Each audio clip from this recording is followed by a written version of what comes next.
EDG in that bot lane, where they've been playing on the back foot for quite a significant portion of the game too.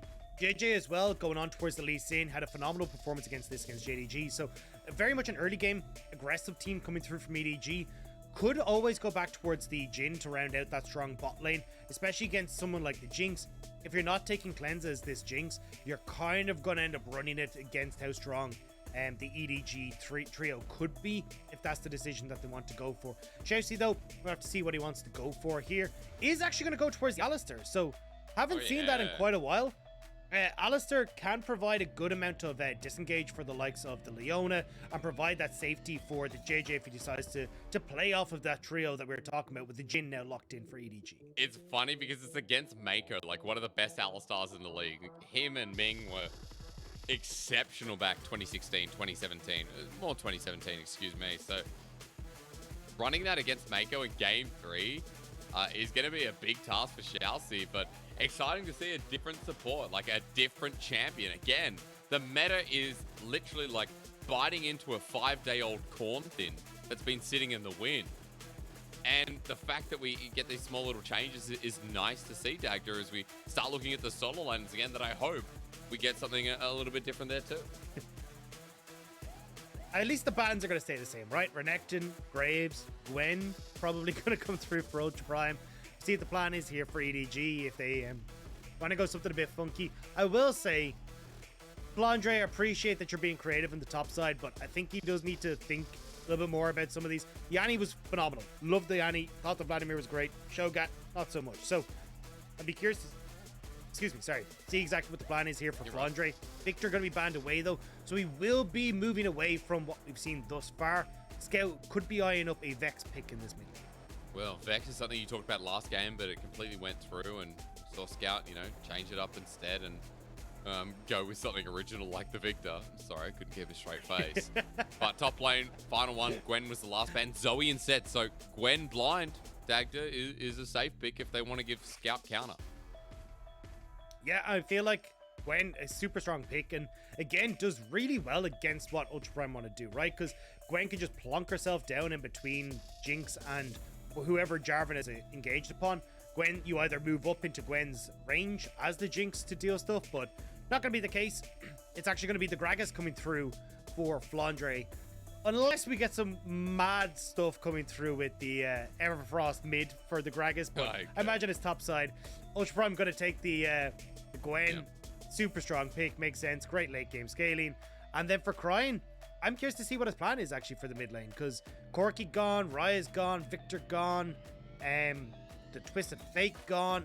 A lot of his comfort picks have been taken off the board. Maybe it is just Syndra go back towards Syndra once more, which has been his blind pick for this series. It has been. I mean, the Syndra's been doing okay. It did pretty well, especially in that last game. And now that ZS has the Gwen, and note, guys, that, the Gwen's been LPL's biggest top laner, and Gragas is often seen as something that can deal with it. And here we go. Right. Is it going to come through? Oh, wait. Okay. I thought if they're going to go for the Syndra, maybe this is where Scout was going to go towards the Yasuo, because we've been seeing a little bit more Yasuo, but not going to be the case. Is going to be, though, the Gragas, the Silas hovered here, does pretty well against the LeBlanc. Or you can just go back towards an even more boring pick, which would be the Lissandra, which I know may actually send Hysterics off the deep end. It might, dude, but hey, at least it'd be different. Again, the only thing that sends me off the deep end is seeing every pick the same, and we get a Silas, so it's a difference. Silas versus LeBlanc. I know, LEC fans will be pretty used to seeing LeBlanc. I think it's your most picked mid lane, which is kind of crazy when Corki and Viktor exist. Seeing LeBlanc as a top priority is like, what the heck? It's like seeing Jhin as top priority, which I think is also LEC. So our pick priority is completely different, but seeing LeBlanc is more spicy here. Seeing the Silas as a response is nice too.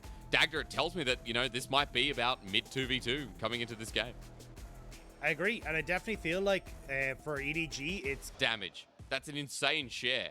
It just shows you how big Elk was by the end of that 30-something minute game. Welcome back to Summoner's Rift. We're on a game 3, and you guys didn't think we were going to go the distance with Ultra Prime at EDG. We all looked at this, myself included, saying, well, EDG is going to put me to bed at midnight.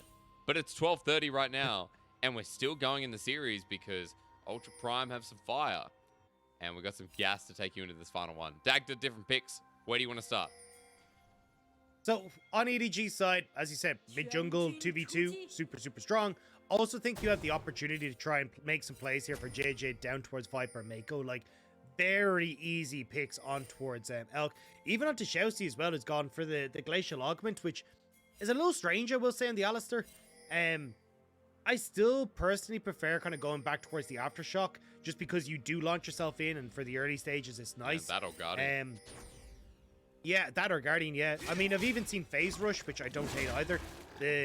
Which Glacial Augment kind of just gives the same idea, right? Which is slow, instead of speeding you up to get the E proc off, you just slow them down to get the E proc off. But either way, on Ultra Prime side, I feel like it's just going to be a case of, well, now definitely you're going to have to play up towards the top side of the map, because we've got a split map coming through for EDG. Oh, Viper flashing. What? He wants to get away from ShiauC. Elk burns his flash as well, but yeah, worried maybe that the all-in would be there with, again, we've got the Glacial Augment, as you mentioned, on ShiauC, and Jiejie down towards the bottom side of it. That was something. I think they're just setting up for the dive. I think they really want to hard force this bot lane. They're just like not messing about with it. So now Elk will spot that there is actually a Lee Sin on this bot side, and Jiejie could be in trouble. Well, is he though? Ignites down, he flashes away. What the heck? All right, well, that's a flash out of a jungler. You know exactly where he is.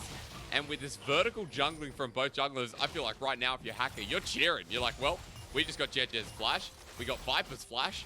And, you know, all it cost was Elks.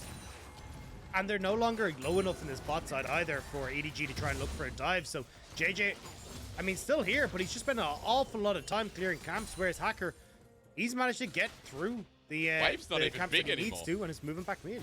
Yeah. Wave's small, like it's shortened down, and for EDG, the bottom side, that's done. Jiejie's going to go back to his own jungle and his own side. Hacker doing the same thing. And Dagda, you talked about how the early game is important in this game, and the fact that I've just seen 3 minutes of EDG and it hasn't looked too great is definitely not what you want to see. No, I will say that this has been suboptimal from EDG's side, if I gotta say, you know. I mean, you've burnt your flash on Viper, you burnt your flash on Jiejie. Hacker now going to be able to look for a reset and come back into his own bot side, and suddenly you've got Viper who has no summoner spells. So definitely an opportunity here for Hacker when he clears this top side to look for a reset and some sort of play down towards the bottom lane and punish the fact that EDG are trying to play this aggressive. Love to see what happens with Hacker, though. I know that CS is pretty even in jungle. Top side is about 7 CS in the lead for ZS. Mid as well. Cryin actually pushing Scout back, who has to burn his TP. Cryin still in lane for now. And in that bottom lane, Viper 5 CS up on Elk, as to be expected, as we saw the wave shoving in. So for now, nothing really comes of it. Gold's even across the board. And I'll be curious to see where jungles actually rotate first, because I don't count bot as the starting play, Dagda. I'm waiting to see which lane they hit, because I look across the board and I'm like, actually, it is hard to hit those solo lanes, and it makes sense that bot would be a focus. Yeah, I gotta say though, like JJ's pathing has not been, has been a little bit affected by the shenanigans early, right? Like you can see, he still hasn't reset. He's only now coming up to his Raptors, whereas you've got the reset for Hacker, and now he's back onto the map, keeping pace with Jiejie. So Jiejie just not really keeping up with Hacker. So now Hacker has options on the map where he's out first and he can make plays happen. And we said we'd love to see a bot side. You have the potential shove in here if you want to for Cryin to move bot, or maybe they just look to see if they can catch out Scout. But again, it's hard. He's got flash. He's got abscond with duck. It's an easy way to get through unless Cryin gets a root down. So Dagda Hacker's just going back on in as Dragon finally spawns. It's a mountain to kick things off, guys. And we're going to go back to farming and a slower early game for the time being, it seems. I see Jiejie now moving back on down. He's about to camp behind the J4.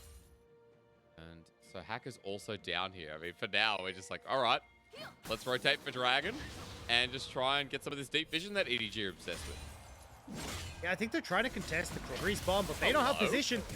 Well, ShiauC to flash away. You're not getting away, Jiejie. Does he have enough energy? I don't think so. ShiauC, that was literally awesome.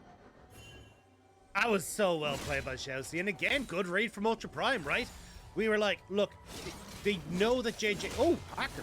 Again, I mean, Meiko wants to sit on the blast cone. ShiauC follows over with a headbutt. And I tell you what, this guy's everywhere. First kill as well. Dagda, guess who it goes to again? I'm seeing a bit of... Oh, Scout. Okay, well, in the mid lane. Cryin's actually low, though, Oh, but no. he's got backup. And Scout trying to run away. ShiauC, again, involved with the play alongside his jungler. And this has just been a masterclass early game. Once more from Ultra Prime. 600 gold in the lead. Dagda, replay time to shout out ShiauC.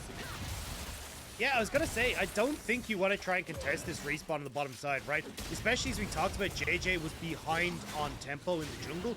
So he ends up trying to come in, but Hacker's already cleared that bot side. You got ShiauC, who smartly sniffs out the play, and they're able to get the pick. And now, Scout as well, forced to flash in that mid lane. You're opening up more opportunities for Hacker. And do not forget, right? I am putting these as like question marks for Hacker, right? You can make a play mid if you want to. Could be really good. You don't have to, though, as Hacker. You're not the one on the timer. It's EDG that are the ones with their backs against the wall. Because once you get to 3 items on Jinx, once you get to Gwen on 3 items, you do not win this game anymore as EDG. And when you're fumbling this early game as much as you are, it's not looking good for EDG. Getting stuck on those timers, Dagda, it's crucial that EDG is the team that brings momentum into this game. But again, Elk with the first kill, first blood. What happened last game when Elk was able to get off the ground? Ultra Prime's condition to get bottom rallying ahead has once again been successful. 300 gold lead for Elk, be able to catch up in a bit of CS. And for now, I'm watching Jiejie because 0-1 Lee Sin is heading towards the top side, but options are limited there too, even with ZS pushing up. He has Ghost, he has the Needlework, he has the Skip Away. And I'm left with questions. That's about it, Dagda. What do you need to see from this point? Like, what options do you have? Is Cryin going to be enough? Maybe. He's going to get the binding here, and Jiejie, that's right. How do you gank a LeBlanc? She even goes back in. Yeah, I mean, that was the big one for us, was like, maybe you can make plays bot, but that's kind of out of the question. Hacker is controlling there. Meiko, where are you going? Sidestep, he has Everfrost, excuse me, it's a Glacial Augment instead. Meiko flashes over the wall, but he's followed and dunked down, and a bit of overkill from Ultra Prime, but they wanted to make sure. 2 kills, Dragons open for them. Dagda, Ultra Prime are tearing EDG a new one. And a lot of that is bot side, right? Meiko caught out in weird positions here once more. You don't really get the opportunity to make a play in mid for EDG despite the commitment, and Hacker has just been sitting on this bottom half of the map for so long, denying EDG the ability to play around Viper and Meiko, which is arguably the strongest and easiest lane for them to play around right now. So Ultra Prime, 8 minutes in, turning up towards the Rift Herald. They've got first move, and they still have a lot of push on that bot side if EDG try and contest this. I can't believe, I don't know if it was you Munchbles the other day, or maybe it was the Sheen and Orcs, talking about the World Champions of 2022. They said TT, but it was actually Ultra Prime the whole time. This was 2021 versus 2022 World Champions. This was the matchup we were waiting for. As Ultra Prime, they're not going to be first at the Herald this time. It looks like they just backed away and reset Dagda. So EDG picked this one up. It is going to be the Herald, and they might be able to get some gold back in the pocket because they desperately need it in this early game. They're 1,300 gold behind. 9 minutes into the game. This is the first thing they picked up all game long. But the big play for here for Scout is TP advantage, but may not get to use it. Okay, Cryin doesn't really have enough mana here. They have to be careful as Jiejie's going in. Sonic Wave connects, but Cataclysm's not available for Hacker. And Ultra Prime seem to be buying time. The Herald still has to be questioned if it gets placed down early. EDG moving into River once again. Dagda, another objective they're going to be first on, but Ultra Prime is still nearby. I mean, the big one here is that you can at least keep pressure in mid and move across. Like, nice job from EDG to get that mid priority, but they need to either kind of use it fast or it is going to go. And you can see there, they're not really in a position to full commit, especially with the extra gold that Ultra Prime has. So what I want to see from EDG right now is use the fact they've got that TP advantage to reset Scout, get push mid, move bot with Herald. But Hacker already moving down to the spot side. They're doing such a good job of Ultra Prime of like just dissuading any sort of plays that you can set up here for EDG, like getting to there first and shutting down. Even Cryin, you can see there, right, starts to roam down, knowing that he can always come back to the mid lane when Scout isn't able to shove out with no mana. Dak, you have to interrupt. Once again, League of Legends has proven to be, you know, an indie development, but more importantly, a strange game. The other day, you guys might have seen, and it was with Elk on Ziggs, when he proved that he was Harry Potter. Now, if you look at ShiauC in a moment as the camera goes down, I don't know if it's still working, but ShiauC's got a shadow. This Alistar is literally floating in midair. We're going to have to pause a second because I know that Dragon's up. Also, that Herald's about to be placed down. We might see ShiauC shortly, who is a cow walking on air. Well, at the moment, we're going to keep our eyes on the Rift. Going to go down in the mid lane, Scout. Moving back across, you can see the pings going on towards Dragon. Full control for EDG. We will spot ShiauC, the flying cow. Dude, I thought it was when pigs fly. That's when fair. Ultra Prime can beat. It's when pigs fly, Ultra Prime can beat EDG, but it wasn't. It's when cows fly that Ultra Prime can beat EDG. Oh, yeah. And then now EDG. No, honestly, they're bringing it back a little bit here, right? Play mid, gets gold for Scout. They're going to get the dragon for themselves. They can use these as dragons to try and set up for fights, but unfortunately, the timer is actually going to be a bit wide, right? You're looking basically at 15 minutes before they can really, if they hit every single dragon on timer, before they can really bring that in. So you're looking at basically 27 to the 30-minute mark where EDG can actually force a fourth dragon, and that's where Ultra Prime should be in a pretty good spot and starting to turn the game more in their favor with the items that are coming on. Which is a big deal. Scout just running at Cryin. He had no mana and the double distortion was threatened. Scout came out of nowhere. That was aggressive as hell, but it does get the turret plating because of it. So EDG with the dragon. You're talking about Ultra Prime's win conditions again, Dagda. I respect it because, yeah, you're right. Like, you know, if the game goes on, the game continues like this, and even with a dragon or two, EDG need a lot more momentum. EDG need to play with Jiejie at the helm, and Jiejie hasn't been at the helm the past 2 games. It's crazy to me that, you know, we talk so much about this jungler. Game 1, when he took control again, EDG fell into line. But Game 2 and Game 3, Jiejie hasn't had a grasp on the early game really much at all. And you can see the repercussions where Ultra Prime are able to take everything from him.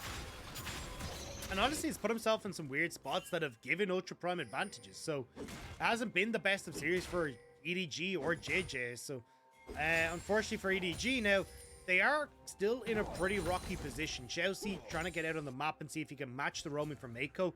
And this is kind of where Meiko's strengths come in, is when we get into this kind of slower portion of the game. He's so good at getting vision in the enemy jungle. Yeah.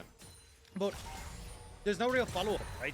Sure, you got that vision there. Sure, you can track Hacker, but wherever Hacker shows up, Ultra Prime are just stronger. So even if Jiejie is there, it feels like in so many situations that he's not going to be able to really answer back, especially if Cryin has the first move. So I'm really going to be looking to see how EDG can find picks with like Viper and Meiko to get a little bit of gold back in their favor. I know that the gold is even, but the reason that like I'm so harping on about this is because Ultra Prime do have this game. So you need to balloon this gold if you really want to have a chance. Ultra Prime as well, like, you know, in such a comfortable position where they're not being challenged, even more reason to harp on about it. Like, not being challenged, not being forced to do anything. Gold in 100 in their lead, you know, pretty much even, as you said. 14 minutes to come now, plating's fallen, teleport's been unleashed. Guys, you know, LCK isn't on today, but it does feel like we get to prepare for bedtime.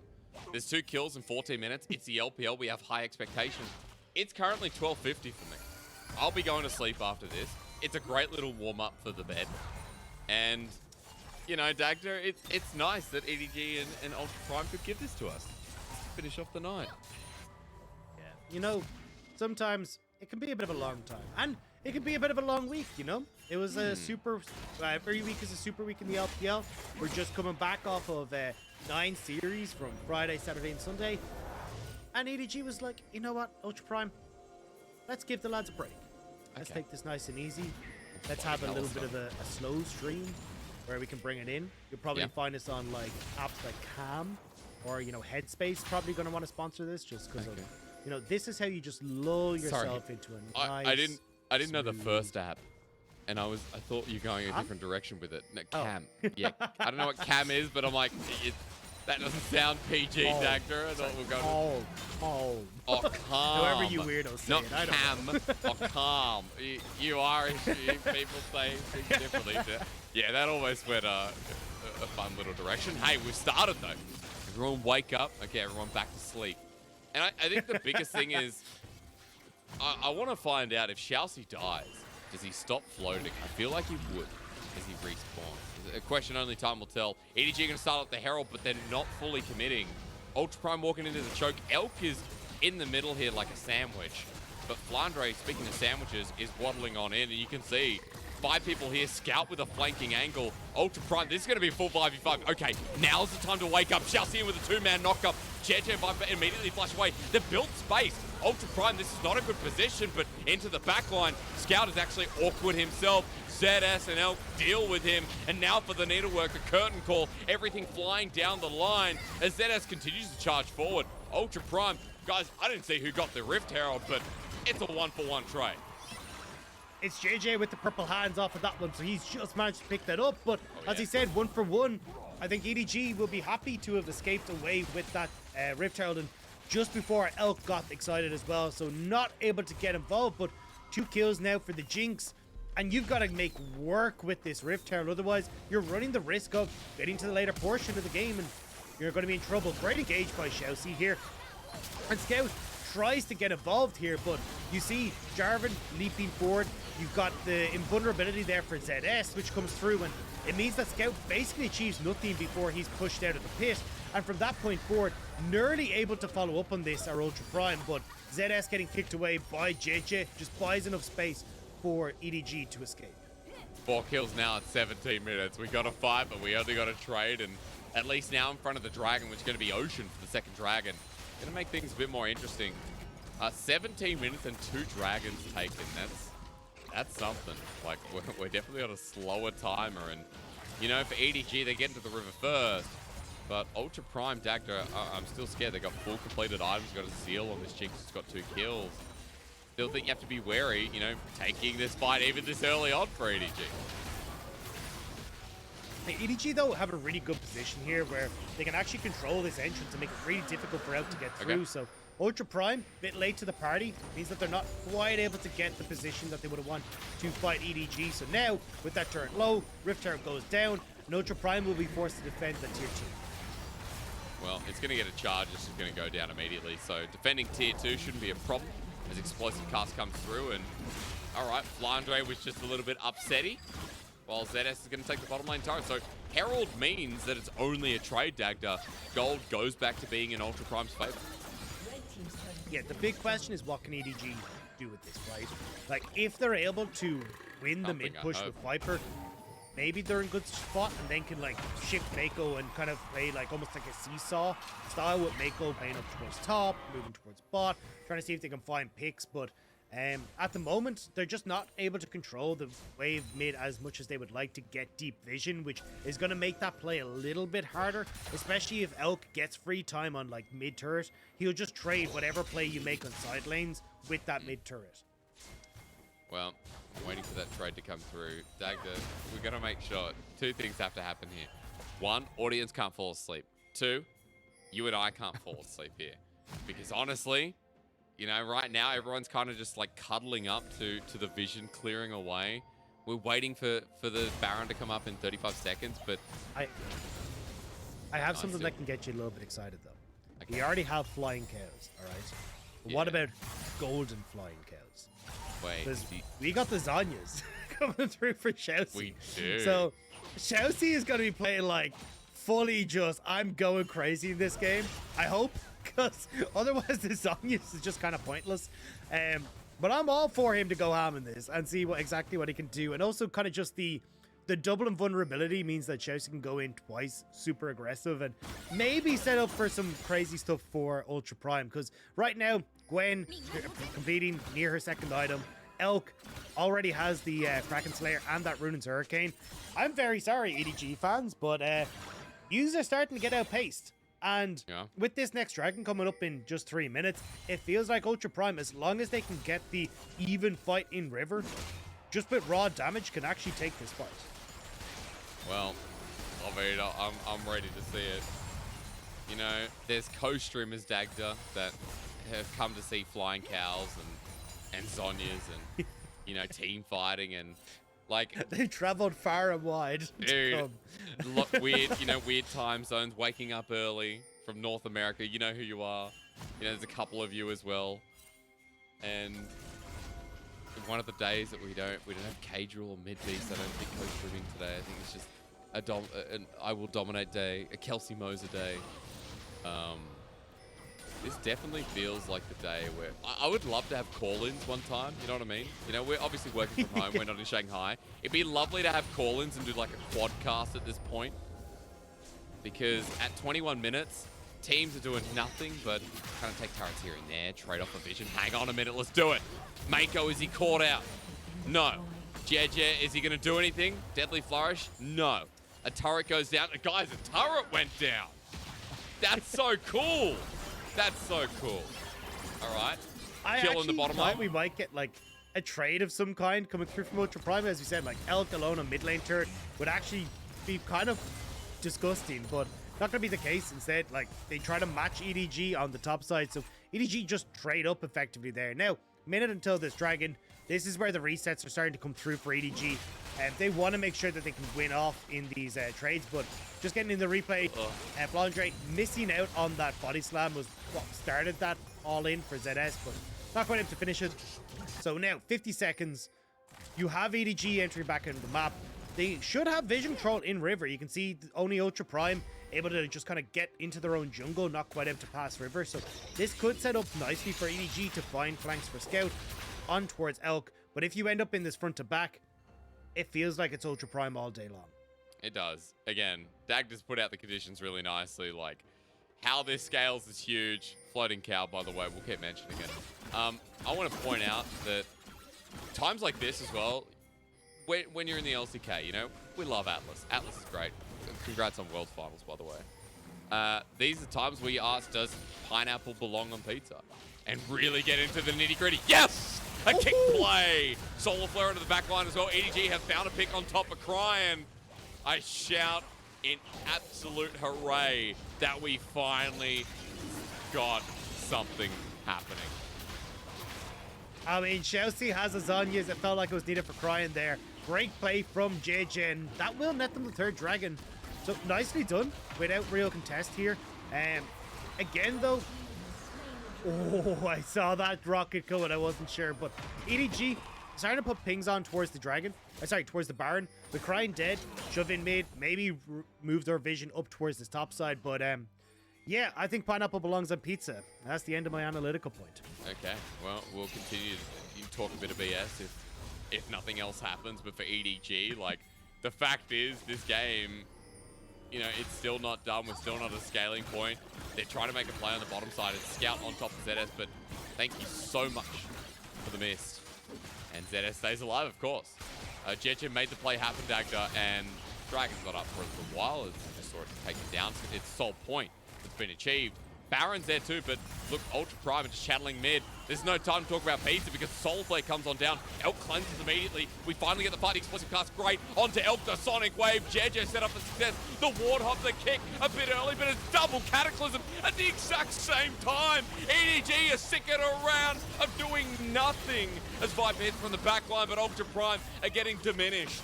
Flandre and Meiko heading forward. It's one for the price of two. EDG win the fight. A phenomenal fight from EDG, managing to get themselves up through the river, and Flandre just getting that cast onto Elk sets them up nicely. Not having the damage though to turn over towards Baron, not having the damage to really be able to find objectives on the towers or side lanes. So although it's nice to get the kills, not really netting anything for EDG, but we're seeing the replay here, right? Elk forced to use the cleanse early and just opens up perfectly for Flandre to come in.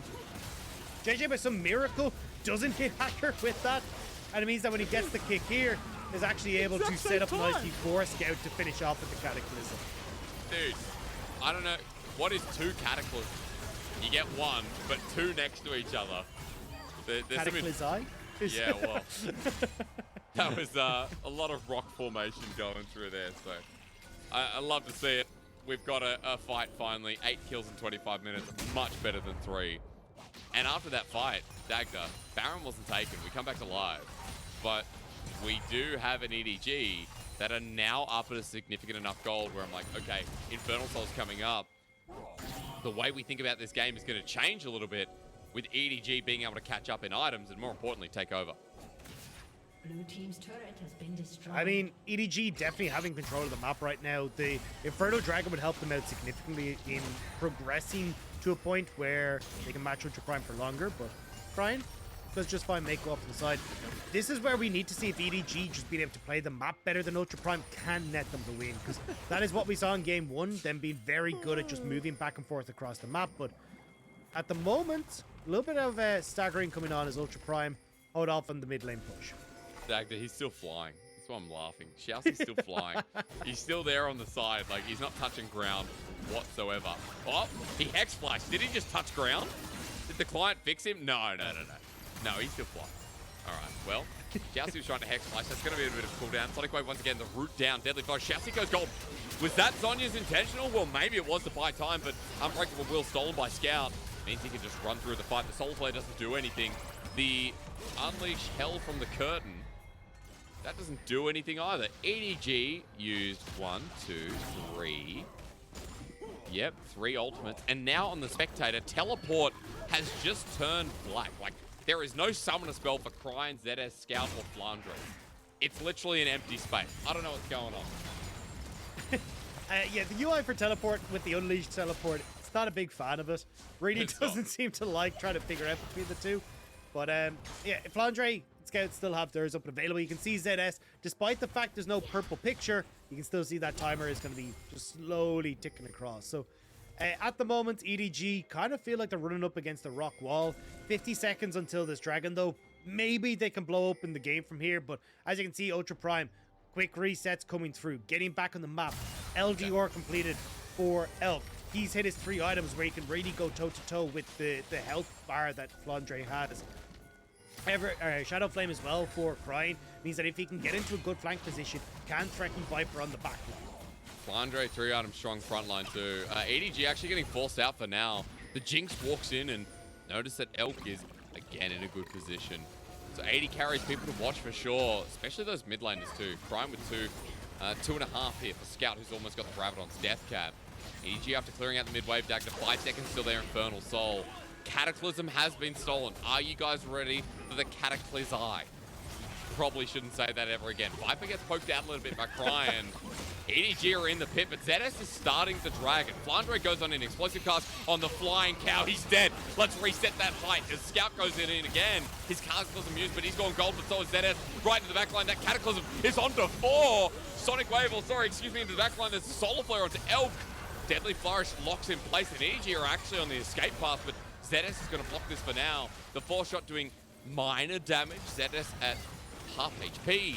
But there is no smite for Ultra Prime. They're trying to burst this quickly, but Jiejie's going to walk on in. Ultra Prime, don't do this objective. Hit it fast or don't hit it at all. Sonic Wave's there. Jiejie goes back on in. Someone needs to hit it right for the smite. Infernal Soul given over. And now for ZS running away. Elk the next target. Jinx hitting away. Needs to get excited. 1 reset is all it takes. Super Mega Death Rocket not available, but the soul is all in EDG.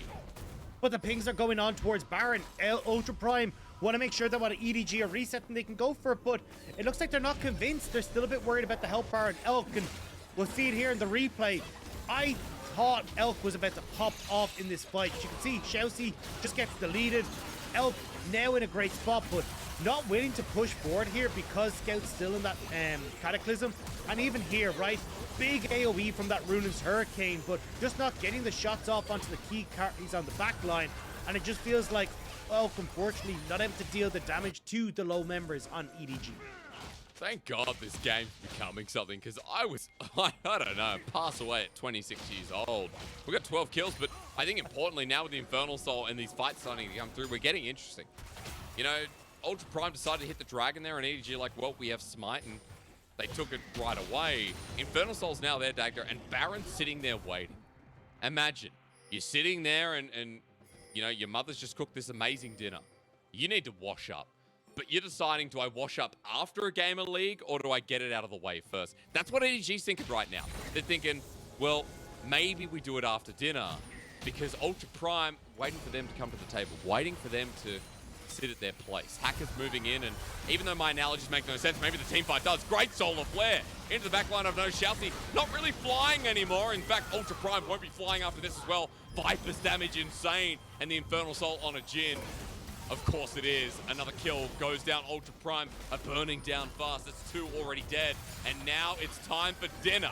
It's time to take out the trash. No, Dagda, what was the analogy? It's time to wash the dishes. It's time to wash up and come to the table at EDG. They're having big purple worm for dinner because there's just nothing that Ultra Prime are able to do. They've been absolutely routed and stopped as Elk gets picked off. And now EDG very slowly take down this Baron. Maybe need some extra hands on this one because you're going to allow a lot of time for Ultra Prime to get back up and out onto the map. Well, at least there's no jungler nearby. Viper wants to fourth shot this, take it crit with the smite. He ends up doing that, and there's Baron for EDG in a game that felt like Ultra Prime were gearing us up for the upset of the night, gearing us up for an EDG series win. Excuse me, an Ultra Prime series win, I mean. EDG had the Infernal Soul, they've played these fights well, and you know, at 31 minutes in the game, it's looking pretty EDG favored to close it out. Yeah, we're going to catch on the replay here. Elk, that's rather unfortunate, I will say. No cleanse being up and not realizing that there was a Jin bomb just on the ground.